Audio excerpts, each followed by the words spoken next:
Good morning. Welcome to Open Table Friends Church today, Sunday, July 6th, 2025. We're glad you've chosen to join us for our meeting for worship today. Sorry for the slight delay, a couple technical difficulties, but we are working through them. Oh, sorry, that's me. Wow, boy. It's going to be a day of technical difficulties up here, We'll get through it together, everyone. I just thought, Mark, why isn't Mark giving the giving announcement? Because there is an insert for me to say something here, too. You think after all these years of doing it. All right, so take a minute. If you haven't had a chance to go to opentablefriends.org, on the front page, you'll see the connection card. We'd love each of you to fill that out, whether you are here in person or watching online. If you are here in person, a reminder that there is Wi-Fi that's OTFC open that will allow you to access any and all of the internet that you need this morning. So please, we encourage you to do that. And if you're here in person, you can also just fill out a connection card as well. I'd like to thank you for your continued giving to support Open Table Friends Church and the ministries that we're involved with. There's 4 ways you can give if you're here in person on one of our hybrid meetings for worship. There's a box over at the table to our left, your right. You can also give on our website, opentablefriends.org/give. You could give in the mail by mailing a check to OTFC, P.O. Box 161, Madison, Ohio, 44057. And you could use your bank's online bill pay, which is available to you as well. Last week's giving was $1,178.60. So again, thank you. Also, June was a 5-Sunday month. And whenever that happens, our Justice Initiatives team selects an organization that's doing the work of justice somewhere in the world, and we donate 25% of that month's total giving to that organization.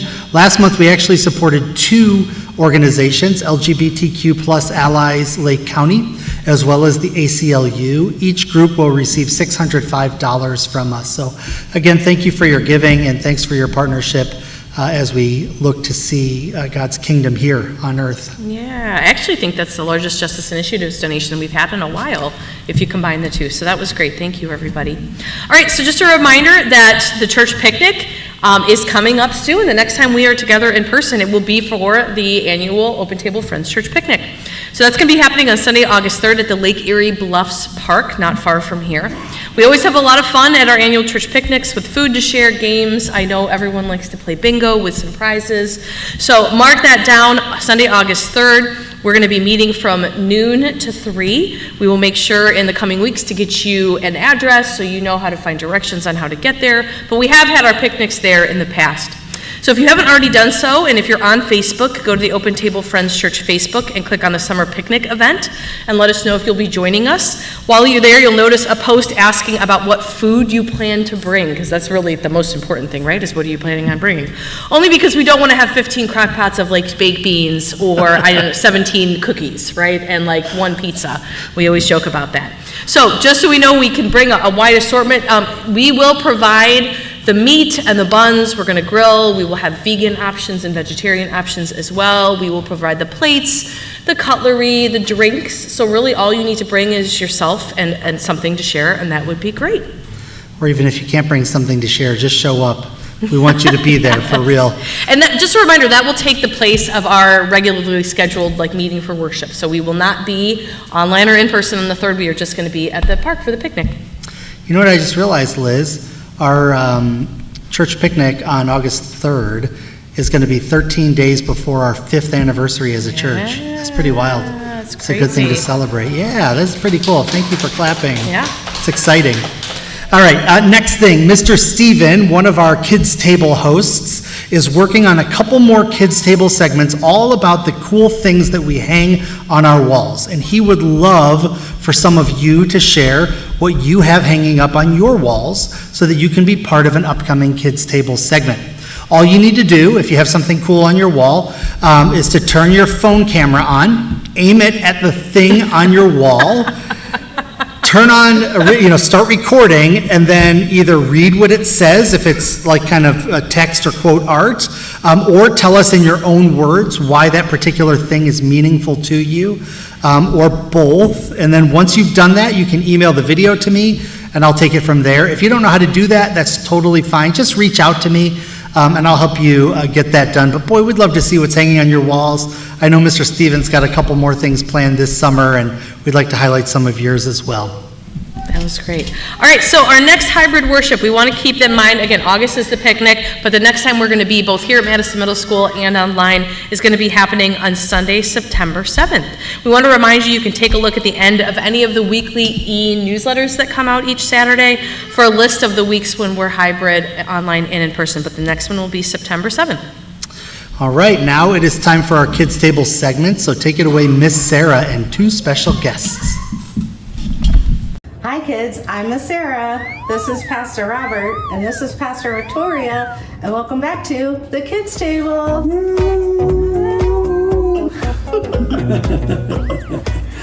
So, Mr. Mike and I are in Key West, Florida on vacation, and we came to stay with Pastor Robert and Pastor Victoria, who were my pastors when I was your age. So I figured for doing the Kids Table this week, we would bring them in on it. So I know this week we are talking about hope.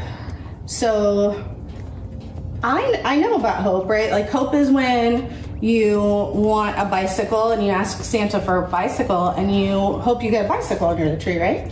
No. No, I don't think so. No? What is the hope, Vic? Well, that is kind of just wishing for something. Okay, that's a wish. Okay. What's the difference between a wish and a hope? I think somehow when we hope, we include not only our mind, but also our heart and our soul. Hope is deeper. I think it includes God.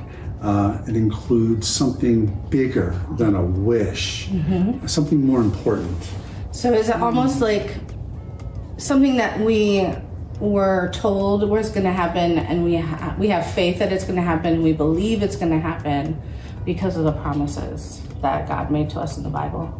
You know, there's a reason why you are my favorite little girl at our church, because you have the right answer. Okay. That is wonderful. And there are many times in the Bible where God makes promises to us. And one of my favorite verses, it doesn't necessarily say the word hope in it, but it's Jeremiah 29:11. And so when things get really hard for me, or I'm very sick, or I don't have enough money, I always go back to that verse, that I have hope in the promises of God, that He promises me in that verse that He has good plans for me, how does it go? Jeremiah 29:11. For I know the plans I have for you, declares the Lord, plans for hope. Does He say hope? And a future? And a future. Yeah. So God in that verse is promising good things to us. And it may not happen the next day. It may not happen the next week. Things might be hard for a while. And you can always read the book of Job. Yeah. That's a great example of how Job's life was very, very hard for a long time, but he always had hope in the promises of God. And eventually, that hope will come to fruition, and God will bless us with goodness. So, That is a wonderful children's message. thank you. Thank Yeah. you. So, I hope you guys have a wonderful weekend, and we'll see you next time. Hold on a second, Pastor Victoria. Yes? I think we should do what we do with people we love. Oh. I love Bye. that. Bye.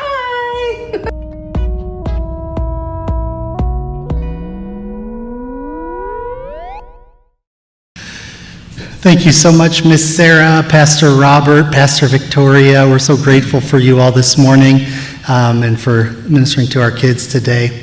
In a moment, we're going to spend some time together worshiping in song, either here in person or from your own homes, wherever you are. So get comfortable wherever you're at and experience this time in whatever way makes sense to you. You can sing out loud if you want to. You could simply sit and listen to the words and the melodies and let them speak into your life. You can close your eyes if that helps, or you can keep them open and read the lyrics. Whatever helps you connect with the divine spirit inside of you. We also want to encourage you during these songs to write your prayer requests and praises in the comments of either our Facebook or our YouTube live streams, and we'll read through them when we're done experiencing music together. And then we'll pray together as a community. But for now, let's worship in song together.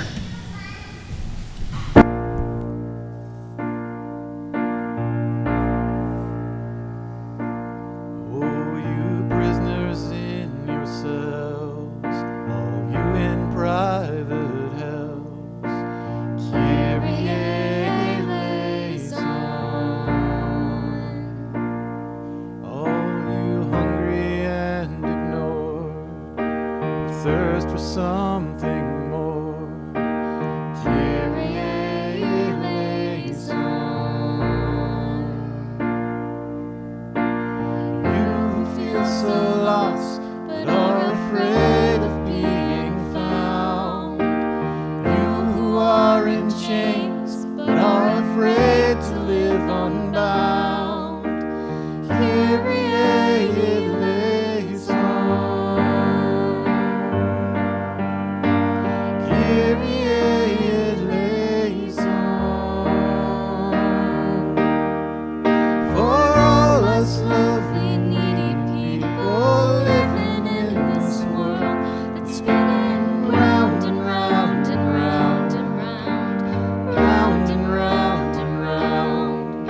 For all us lovely, broken people living in this world, spinning round and round and round and round, round and round and round. Lord have mercy, Christ have mercy. Kyrie eleison, Kyrie eleison. All you children ripped and torn, battered, bruised, and worn, Kyrie eleison. All who look hate in the face, locked in hate's embrace, Kyrie eleison. You who've given it up and can't see anywhere but down. You who've lost all hope and think it's nowhere to be found. Kyrie eleison. Kyrie eleison. For all us lovely, needy people living in this world, spinning round and round and round and round, round and round and round. For all us lovely, broken people living in this world, spinning round and round and round and round, round and round and round. Lord have mercy, Christ have mercy. Kyrie eleison, Kyrie eleison. There is mercy enough, there is grace enough, there is love enough for all of us.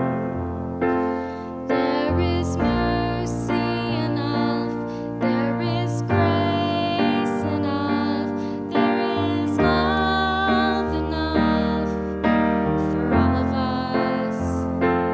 There is mercy enough, there is grace enough, there is love enough for all of us.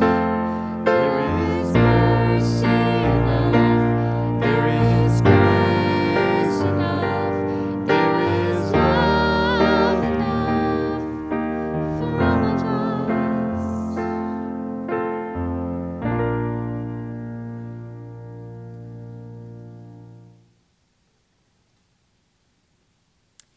You might be wondering, what does Kyrie eleison mean? And unless you've studied Greek, you wouldn't know, and neither do I. But it is Greek for Lord have mercy, which we also sing in this song. That's all.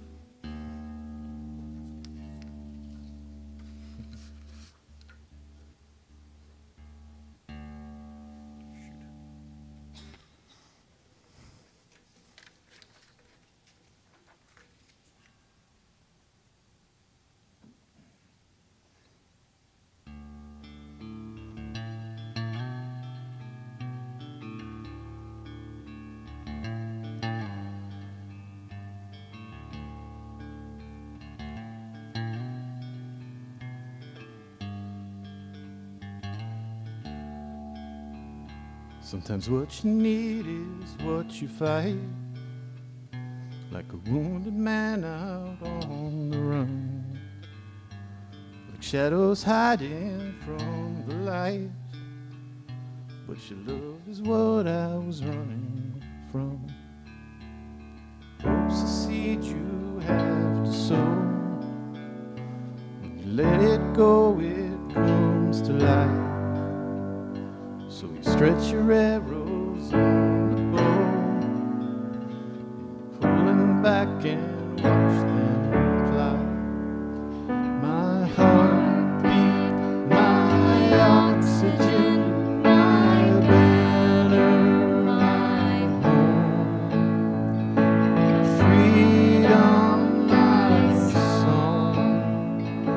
Your hope is the anthem of my soul.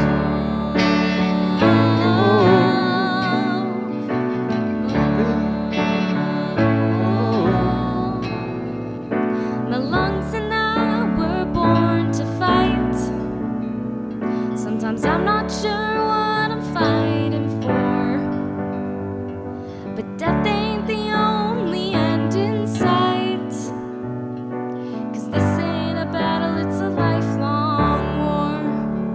My heartbeat, my oxygen, my banner, my home, Freedom, my future, my song. Your hope is the anthem of my soul.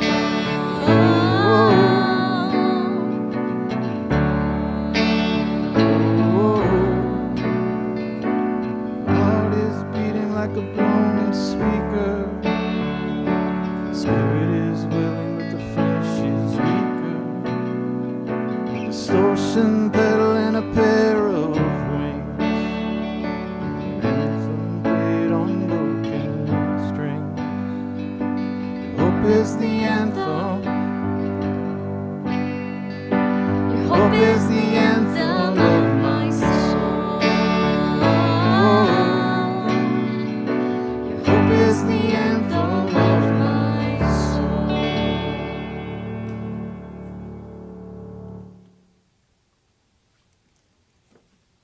How about if I turn the microphone on? Now, I am checking and double checking. I don't see any prayer requests in the chat. So just making sure, sorry if somebody has put something in there and I don't see it. We'll make sure we'll get it on the prayer chain like we normally do, but I looked at YouTube, so unless there's a lag, I don't see anything. I'm sure there are prayer requests though, so we will just go to God in a brief prayer this morning. God, we want to thank you for the sunshine and the opportunity to get together again as a community of people of faith. We want to lift up any requests that may be on our hearts and our minds, both for ourselves, for the people we love, for the people we may not know across the country or across the world. We know there are so many things that are happening that we feel the heaviness for people, whether it's the flooding in Texas, or we think about the situation in Sudan, or even in Gaza. Lots of things that are happening nationally, internationally, but we also know there's things that are happening in our lives, whether it's illness, or going back to work, or whatever it might be. Lord, we want to lift all these things up to you, to just acknowledge that there are things that are on our hearts and our minds that we want to share with you. And it's in your name we pray. Amen. All right, I told you we keep it brief. All right, so as we prepare for today's teaching, please know here at the open table, we desire that you find faith among us regardless of where your faith has taken you. We desire that you find hope among us regardless of how much or how little you have right now. We desire that you find restoration among us no matter where you've experienced brokenness, and we desire that you find love among us, period. We'll now have a few moments of silent worship in our Quaker tradition, and then we'll begin our teaching.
we are starting a new series on hope this month, which seems a little bit like fool's errand, right? The reality is it seems like there is very little to have hope about these days.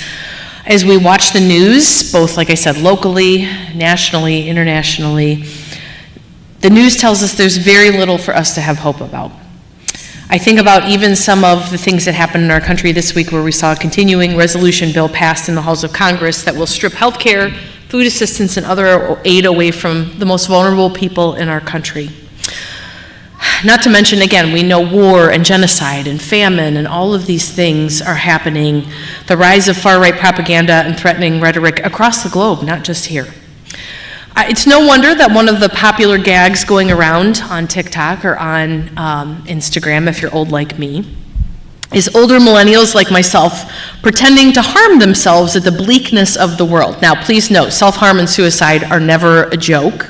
I'm not suggesting that they are, but as an elder millennial myself, I recognize the amount of things, and I say that thinking that every generation has lived through their own fair share of things that seem bleak, right?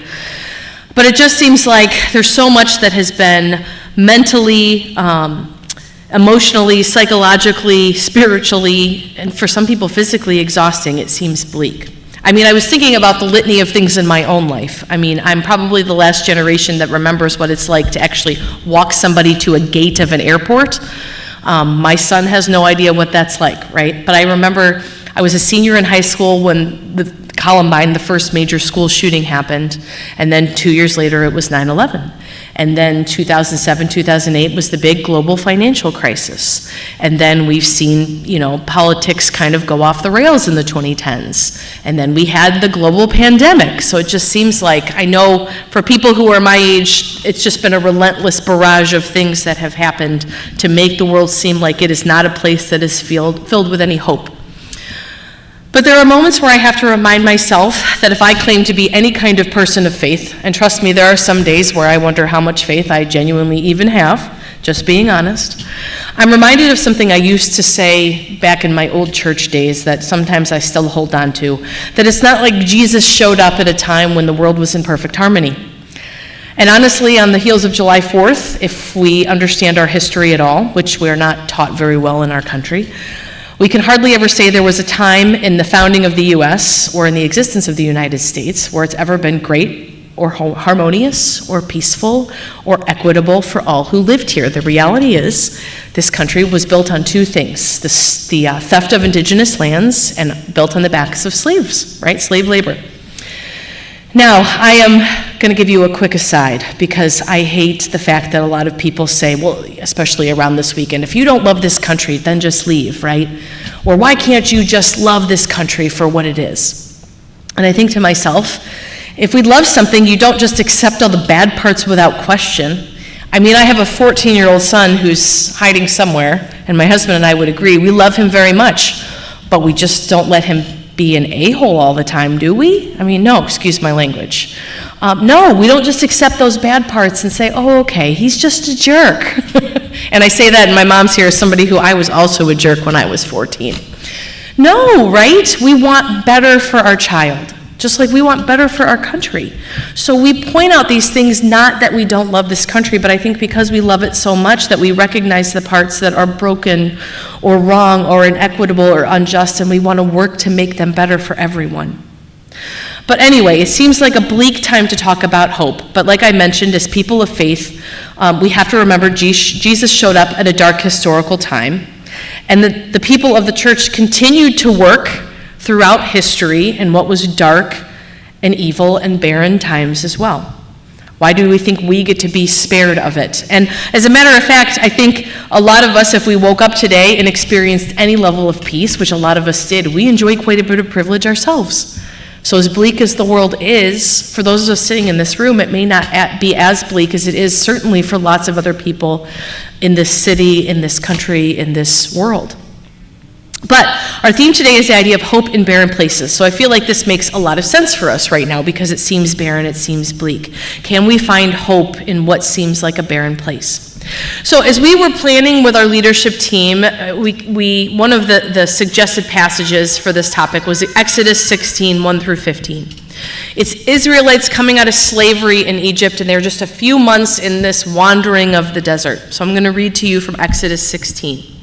It says, the whole Israelite community set out from Elim and came to the desert of Sin, which is between Elim and Sinai, on the 15th day of the second month after they have come out of Egypt. And I'm going to stop here and just say that again, because as I was reading this, I was like, oh, they're only in month two, all right? It says, in the desert, the whole community grumbled against Moses and Aaron.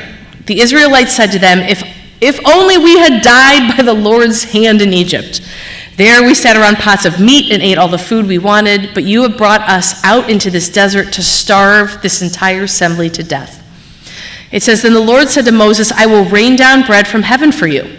The people are to go out each day and gather enough for that day. In this way I will test them and see whether they will follow my instructions. On the 6th day they are to prepare for what they bring in, and that is to be twice as much as they gather on the other days. So Moses and Aaron said to the Israelites, in the evening you will know that it was the Lord who brought you out of Egypt. In the morning you will see the glory of the Lord, because he has heard your grumbling. Who are we that you should grumble against us? Moses also said, you will know that it is the Lord when he gives you the meat to eat in the evening and all the bread you want in the morning, because he has heard your grumbling. Who are we? You are not grumbling against us, but against the Lord. Then Moses said to Aaron, say to the Israelite community, come before the Lord, for he has heard your grumbling. While Aaron was speaking to the whole Israelite community, they looked toward the desert, and there was the glory of the Lord appearing in the cloud. The Lord said to Moses, I have heard the grumbling of the Israelites. Tell them at twilight you will eat meat, and in the morning you will be filled with bread. Then you will know that I am the Lord your God. The evening quail came and covered the camp, and in the morning there was a layer of dew around the camp. When the dew was gone, thin flakes like frost on the ground appeared on the desert floor. When the Israelites saw it, they said to each other, what is it? For they did not know what it was. And Moses said to them, it is the bread that the Lord has given you to eat. Now, I find this story fascinating because it shows how human the Israelites were and how we are as well. They were freed from slavery, remember, had come out of hundreds of years of slavery with these big miraculous things happening to free them. But here they are in the desert, struggling to walk. I'm sure that journey was impacting them for sure. And I used to read this with real judgment, like, what whiners? Why can't they just get their act together? But that was easy for me to say, right? I think as I've gotten older, and I hope I've become a more empathetic person, I think about the emotions that they must have been feeling during this time to go from this really high of, escaping and finding this freedom to now here they are in the desert where things are desolate, where they're isolated as a community, where I'm sure they're tired and hungry and uncertain and unsure, and fear has crept in. So there's so many feelings and emotions that are happening that are all very human in their response. And I'm somebody who has lived by the mantra, which is not a good mantra to live by, better the evil you know than the evil you don't. So no wonder they're saying, well, the evil we knew, right, we want to go back to that. We want to go back to Egypt. At least there we were fed, even though we were enslaved. In an actual, but here they were in the unknown, in an actual barren place. And those feelings of feeling forgotten and feeling without hope. And we see God shows up. God had heard their grumbling, and in this instance, God doesn't scold them for their attitude, but reminds them that they're not forgotten, that they're not alone, that they're seen, that they're heard, and they will be provided for, and they can have hope. Now, it's not like they lived happily ever after. Actually, right away, if you continue reading in Exodus 16, this is what makes me laugh, because again, it reminds us that we are all human as well. The Israelites are given very specific instructions on how to gather this food, correct? And right away, they immediately don't follow the instructions. Again, I get it. They're told to only gather for that day, and they immediately try to gather extra for the coming days, and it rots, because God says, follow the instructions I gave you. And then it says that on that 6th day, they're supposed to gather extra for the 7th, but then immediately on the 7th day, they're trying to go gather, and God's saying, it's not there, I told you. But I think a lot of us can understand those feelings of fear and hopelessness when something is provided for. When God shows up, you want to take it because you don't know what the next day is going to bring, right? And I think it's just important to note that again, this God showing up, providing them, meeting them in the barren place, giving them this provision, giving them this hope, it wasn't that they were fine for the rest of the story. They weren't even fine for the rest of the day, into that next day. And I just want to note that because I think it's important for us right now, because I think a lot of us can get overwhelmed, for sure, with the suffering that we see around us. And I'm not suggesting we should become immune to that. But I think we have to remember that hope can sustain us, but it's not going to sustain us long term, right? We have to actually be active agents searching for these moments of hope or these moments of God to remind ourselves that we're not alone, that we're not unseen, that suffering doesn't just exist without people acknowledging it, right? That in the darkest moments, we are not alone and we're not unseen. And I'll be honest, I have no doubt the Israelites struggled with hope in the wilderness. Whether this story happened exactly like it's recorded or not, because we need to remember that the historical biblical writers were not interested in factual history like we are today, but they were interested in conveying a point. The point being that God saw and that God responded to a desperate people in the wilderness to remind them they weren't alone and they weren't unseen. Now, I wish things in our lives or in the world were as simple as God responding that blatantly, just showing up, physically showing up in the wilderness and the barrenness that we see today and acting. And I think we can always pray for that, but things are not that easy. And I know I just would rather them be easy, right? Like, okay, I'm just going to pray, God, you show up, and that's all we have to do. And sadly, in previous faith communities, I myself, and I think some communities exist, wrongfully thinking it is that easy. That this world is not what it's about. It's the next world. So we are just going to pray, and yes, we see the suffering and our hearts break for the suffering, but this is meaningless. The next world is where it's important. So we're just going to pray for Jesus to show up, which required very little action on our part or my part, and very little empathy. And I would argue very little Christ-likeness, because if we get into the Gospels, we see Jesus entering into those places with people who were unseen and were without hope, into those barren places. Sometimes I would argue, I think we're called to be the hope in this world and to each other and in those places of wilderness. To those who are without hope, to those who feel unseen, to those who don't have a voice or the energy or the ability to advocate or cry out for themselves. Sometimes that may be us, where we don't have the energy or the effort or the ability to cry out for ourselves. Now, I can speak for myself when it comes to where do I find hope when things feel bleak. And I think that was, I'm sorry. When we're in person, I don't always see the questions because I'm not on my phone. But based on some of your responses, I think it was, where are you finding hope? And some of your answers were really wonderful. And I kind of want to speak to that, because sometimes I know for myself, action is where I find hope in the wilderness. Not that I or we or God bringing down manna for people, but feeling compelled to act or join a greater cause in the name of Jesus reminds ourselves and each other that we're not alone and that we're not unseen. And we find God in the work or in the community or in each other. And it reminds us that we do have a God who sees and who cares. I'm really grateful to be part of this community at Open Table Friends, where we feel that faith, yes, calls us to pray and care, but also compels us to action. And that is where hope can be found. I find hope in this community every time we're together. And I'll be honest, you can ask my husband, every Saturday night before we're in person, I was like, I have to get up and go to church. Not that I don't want to be here with you all, but I'm in the phase of my life where I'm just tired all the time because we're going, right? But I promise you, every time I'm here and I leave so glad that I came, because I have a sense of hope in this community. And seeing you all and your smiles and hearing from you, even if you're not smiling, and just hearing how you're doing, connection, like being with people, and I'm a people person, so I should know that. I find hope in small amounts of action, like even calling my congressional reps, and I'm sorry because I bothered some of you via text this week that was like, call, here's the number. And a friend of mine did for the first time, and she was like, I was so anxious, I wanted to throw up, and I was like, me too, but now I call every week, and I'm like, you work for me, so you're gonna hear from me every week, right? And at least it feels like it's something that I can do. I find hope in gratitude, reminding myself there are still things to be grateful for even in the barren places, right? I really think, I remember doing a spiritual discipline on gratitude in the studies, or spiritual practice, and the studies that are shown on gratitude, and how I will never forget a story about a woman who had lost her spouse to cancer, had lost her job, just immense suffering, but she had done this exercise of every day writing down something she was grateful for, and that literally sustained her in barren times, was to pull some of those out of a jar and remind herself that there were still things to be grateful for, and that gave her hope. So, And maybe that, I don't know what Mark has cooked up for a spiritual practice, but I would love to hear the things that we can be grateful for, because that does give us hope, right, in those dark times. But I'm speaking for myself. If we give up on hope, and it's tempting because the world does seem to be burning down around us, how does that benefit anybody? We just become the grumblers in the wilderness, right? And that's not to say that you can't be angry at God or angry at injustice, or even needing to step away from your faith or your faith community for a while. I understand people who have a really difficult time finding God when they're in the midst of seeing so much suffering themselves or for others. I don't begrudge people. I'm angry, and I wonder where God is in the evil that we see all around us, if I'm being honest.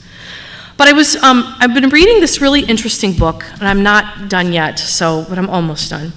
I don't know if any of you have heard of this. It's called One Day Everyone Will Have Always Been Against This. It's a really interesting book. It's a fascinating read. I told my husband, sometimes you read books and you think somebody is just gifted at writing, and this person is gifted at writing. So it's by Omar El-Akkad, and he is a journalist who grew up in Egypt, and his family left the political violence of Egypt in the early 90s when he was a teenager. He's about my age. I think he's a year younger than me. And his family went to Canada. And so he talks about this experience being kind of a political refugee, moving across the world to this new place, but also interweaves it with these stories of being a journalist covering war, and also having his heart and his eyes on what's happening in Gaza. So it's a really beautifully interwoven story of all three of these things. And he talks about how overwhelming it is to be over here, right? He's actually in the US now, feeling so far away removed about what's happening in Gaza and feeling without hope. And he talks about, I'm going to read to you a little bit from the middle of this book, where he's talking about, how do you even be a writer anymore? What's the point of even being a writer or being a journalist? And especially when you see so many people in power who are not what he feels like are doing the right thing. They're doing the unjust thing. And he says, sometimes the powerful commit or condone and bankroll acts of unspeakable evil. And any institution that prioritizes cashing the checks over calling out the evil is no longer considered an arts organization. It's a reputation laundering firm with a well-read board. But he talks here about kind of what gives him hope. He says, but amid the cowardice, there are moments of solidarity. When a rich donor tries to scare the National Book Foundation by pulling financial support after hearing that some of the nominees plan to use the National Book Award stage to call for a ceasefire, the foundation doesn't flinch. When PEN America does almost nothing to address any meaningful way the mass killing of Palestinian writers, almost all the authors nominated for the organization's literary awards decline them, walking away from substantial prize money. The organization eventually has to cancel the awards ceremony altogether. He writes, at a workshop where I occasionally teach in Portland, the director of the program begins the week with a land acknowledgement that also mentions Gaza, as he admits that all this feels particularly ineffectual right now. A friend of mine who runs an online writing college gives the teachers the option to donate residuals from their craft videos to a charity providing aid to Palestinians. It all feels so small, and yet I hold onto it dearly, all of it, every effort, no matter what, no matter how symbolic, not only for reasons of basic humanity, for more selfish reasons, that as though with these smallest gestures, if I can, if not answer, at least keep at bay the question which returns alongside every new way of unchecked atrocity, what is this work we do? What are we good for? And I just thought that was a really beautifully written way to say, in the midst of all of this barrenness, all of this evil, all of these things happening that feel overwhelming, that I can't solve overnight, that you wonder, where is God? Where is the good? These tiny little reminders keep me going, right? Give him hope. So, I think about what gives me hope in the barrenness, what sustains me, what's my manna from heaven, if we're going to use that analogy. But I'm reminded not only of what gives me hope or what's in this book. I think about stories in the Bible, how God shows up even in those barren times to remind the people in these stories, to remind us that we're not alone and that we're seen. And that should motivate us not only to hold on to any shred of faith that this world certainly is not all that there is for us as people of faith, but that we are called to fight for a better earth as it is in heaven. And we are called to bring more light and love and peace and Jesus and hope into a dark and barren world. So I don't know where you are finding hope. Some of you put it in the chat. I love that. I don't know what Mark's about to do in our spiritual practice, but that's my encouragement to you, is that yes, we are called to pray, but yes, we're also called to act. And sometimes we need those actions to help sustain us and give us hope, but sometimes hope is found in other places as well. And so that's my encouragement. As you are either in a personally barren place or maybe just a barren place as you watch what's happening around the world, what are the tiny things that may be sustaining you and reminding you that yes, you may be in the wilderness or the people around you may be in the wilderness, but your God has not forgotten you.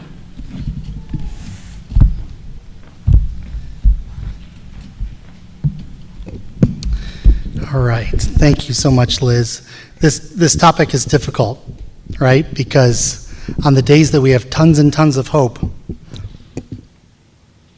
it's great. But on the days we don't, it's hard to find it on the difficult days. So for today's spiritual practice, we're going to attempt to make a list.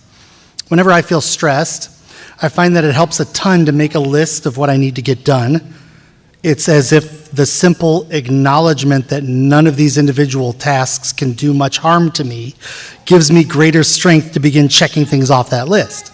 Now, just to be completely transparent, I don't always make a list when I'm stressed, but the times that I do tend to go way better for me. Similarly, during seasons of life when we're losing hope, making a list is a very good as well as a very spiritual activity. In the situation of lost hope, though, a to-do list won't help. Instead, we need to make a list of things that bring us hope. Today's question of the week was, what or who is bringing you hope right now? So a few of the answers that we saw in the chat this morning, Max said, the Cleveland Palestinian advocacy community gives me a lot of hope right now. They said, I've never felt the Spirit of Christ so strongly as I do among that incredible group of people. I love that for you, Max. I'm so grateful and even hopeful that you have found a group like that that's doing the work to make the need known. Jennifer said, I think our artists and singers and writers and performers are best at spreading hope right now. Amen, amen. I wrote this one down without putting a name down, and I'm really sorry, whoever wrote this. Someone wrote, being with like-minded people. I think that was Kim. Being with like-minded people is giving me hope, and I love that too. Now, what about any of you in the room right now? I'll just repeat after you so the people online can hear. What's giving you hope, or who's giving you hope right now? Children, yeah. What else? Who else?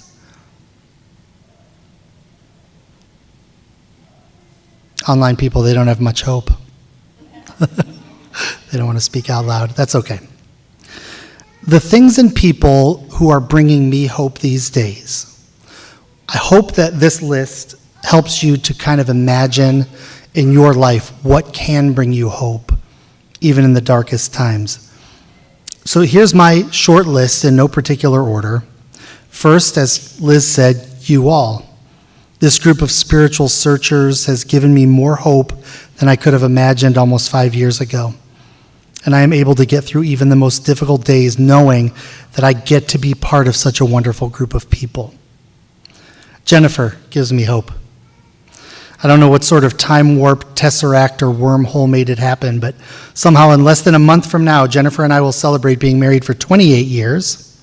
I simply can't imagine life without her brilliance, her skill, her talent, and zest for life. I find immense hope in the very fact that we have a Jennifer Winner in the world, because when she sees something that needs to be fixed or changed, she's going to make it happen. I find hope in Sydney. My oldest kid asks the best, most profound, sometimes a little challenging, I originally wrote mean, and always important questions.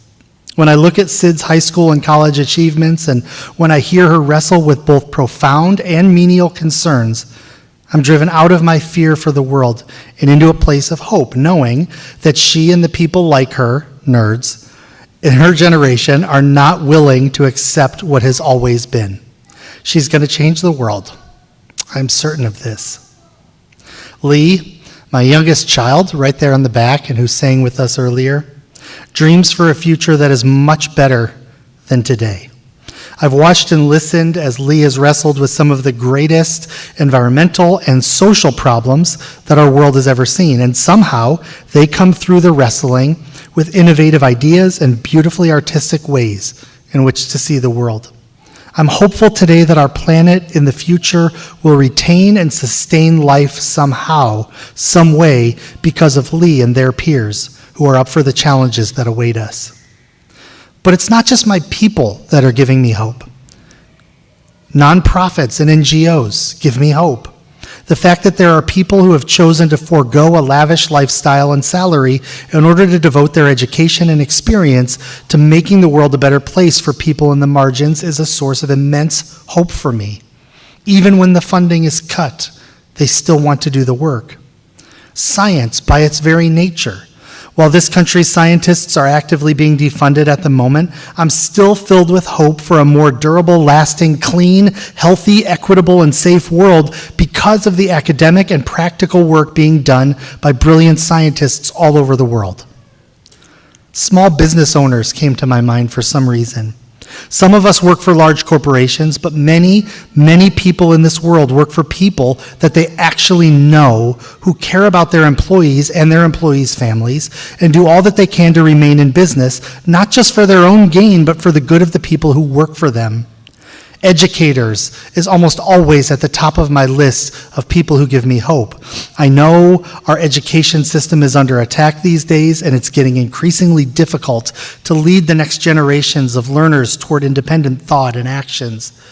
But I find it so much hope-giving when I see the hard work, the dedication, the compassion, and the endurance of the millions of educators all over our world who show up every single day for their students. And this list goes on and on and on for me when I take the time to think about it. Libraries, ice cream shops. I know it's small, but it's hard not to feel hopeful when you're having an ice cream. I'm just saying. Broadway musicals, especially the one we saw a couple days ago. Gosh, it did not instill me with hope in the very nature of the world, but it instilled me with hope that there are people willing to speak up in artistic ways to help us understand better. Protests and marches give me hope. Beautiful gardens give me hope. Farms give me hope. The YMCA and other community programs give me hope. LGBTQ plus affirming and justice-driven churches give me hope. Technology by its very nature gives me hope. Movies and novels that take your breath away give me hope. Kendrick Lamar, Taylor Swift, James Taylor, and the myriad other musicians and songwriters who create the soundtrack to our lives. Parks and Rec reruns for some reason yesterday. Friendships that pass the test of time. The many generations of my family that have endured time and space so that I could be here today. All of these things bring me varying degrees of hope each and every day. And quite frankly, I'm just getting started with this list. With those examples, is it easier for you to think of things, even in the darkest parts of our timeline, in the darkest parts of our world, on the darkest of our days, there are still people and things that can give us hope? When we take the time to consider our lives and those who impact our lives every day, the dank, dark world around us gets pierced, even if only a little bit, by the light of hope. I know it's difficult to see it sometimes, and that's why today, we're making a list of the people and things that bring us hope. God knows we need it. So as we conclude our time together today, may each of our lives be brightened by hope that is all around us. Now, just a few reminders as we close our time together this morning. If you've not already done so, please go to opentablefriends.org, scroll down a little bit and tap or click the connection card and fill that out. We'd like everyone to fill that out each and every week, whether you watch it live on Sunday morning, later on Sunday, or anytime during the week. Also, if you're here in person, we do have some connection cards printed out. You can fill it out right there and drop it in that black box. Also, the church picnic is coming up in a little less than a month's time. We do have a Facebook event now, so if you haven't had a chance to respond to that, if you're on Facebook, go ahead and hop onto that and let us know that you'll be coming, or let us know your regrets. We'd like to know if we should wait on you to play bingo or something, you know what I mean? And also a reminder to let us know what you plan to bring food-wise. And then finally, our next hybrid meeting for worship is going to be September 7th, because our August 3rd church picnic will take the place of our meeting for worship that day. Be blessed, friends. We'll see you next Sunday, if not sooner. Bye.